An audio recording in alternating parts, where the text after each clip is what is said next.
Hey everyone, welcome back. Today I want to talk about an often overlooked but critically important aspect of our practice, collecting copays and money owed before patients leave our premise. How big of a deal is it? Well, let's find out. The importance of a timely payment collection. Many of us went into medicine with a deep desire to help other people, and discussing finances can feel very out of place. But it's essential for the sustainability of your practice. You see, when we don't collect payments at the time of service, especially for small amounts, you're essentially putting your revenue at risk and relying on people paying you later. This is what brings me to the terms of payment, which is often called net payment.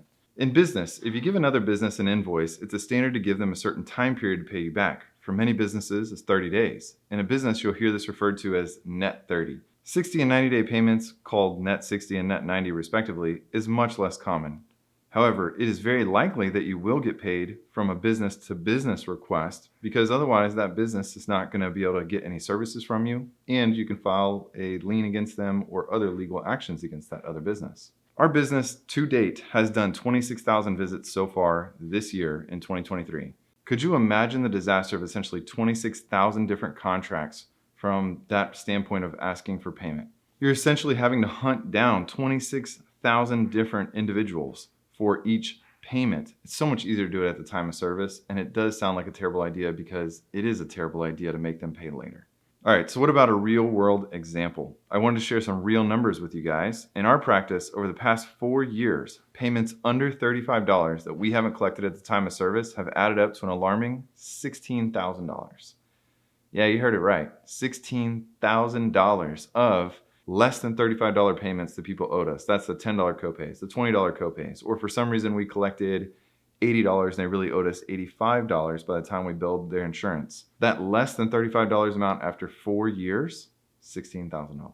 Now, in the grand scheme of things, we've billed and collected millions of dollars, so this is actually a very small amount. But the reason I'm highlighting the less than $35 is because even the small amounts, the $6, the $4, it adds up to a very large number. And of course, if I went to $200 or more that people owed us, that number may be slightly bigger than that, but it may not be as big as you think because we don't let people pay after the time of service. We pay at the time of service. You might think, well, let me just collect this payment later and let me just bill them later. But the reality is totally different. Once patients leave, the likelihood of them paying those small amounts diminishes dramatically. Think about the effort, the resources, everything that you have to put into trying to hunt down someone to pay a $6 payment when you could have just made them pay whenever they were there. The likelihood that you're going to chase down money, you're going to honestly spend good money paying your employees to chase it down after bad money, meaning the $6 that you could have collected. Well, the solution for us, we made it standard that we collect copays and the amounts at the time of service. You need to train your front desk, educate your patients, utilize the technology that you have to make sure that the transactions are seamless. We use Advanced MD, which I have a love-hate relationship with, but when a patient comes in, we can click a quick button and say, okay, 95% of the time, it'll tell us this person owes the 100% amount for today's visit, or they only owe us $20. That way, at the time of service, my staff can tell that patient, hey, you owe us X amount of dollars and you need to pay right now. What happens if a patient decides to refuse the payment at the time of service?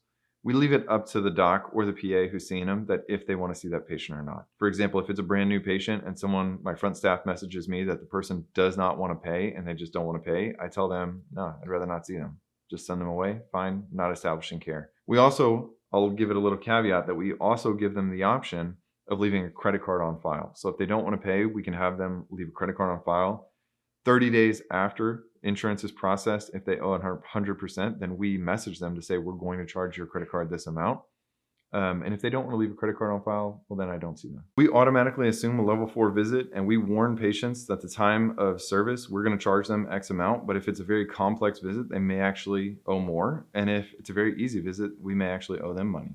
Look, while our primary focus is always providing the best care for our patients, shouldn't neglect the business side of things. You can't keep the lights on and you can't pay your employees if you're not collecting payments. Ensuring timely payments isn't just about the money, it's about sustainability, being able to provide quality care without unnecessary financial strain. Look, the more money you're able to collect and the more percentage you're able to collect that's coming through the door, the better resources and the better benefits we can even give all of our employees, where we can now do a 401k match. We can pay for dental, vision, extra time off for every single employee, disability plans now. That money that's coming through, we basically indirectly give it back to the employees by much more amazing benefits going forward. Be proactive, make small changes today, put your foot down and tell patients this is the way it's going to be. In any business, even if you don't own a medical practice, you need to get paid for what you're doing. You can't go get an oil change and say, hey, I'll pay you later, and pay them 90 days later whenever you want. It's not the way it works in real life. Even though we all went to school and we want patients to be doing well, we want them to be healthy and happy, you got to keep the lights on. So thanks for joining me this week. I'll see you guys next time.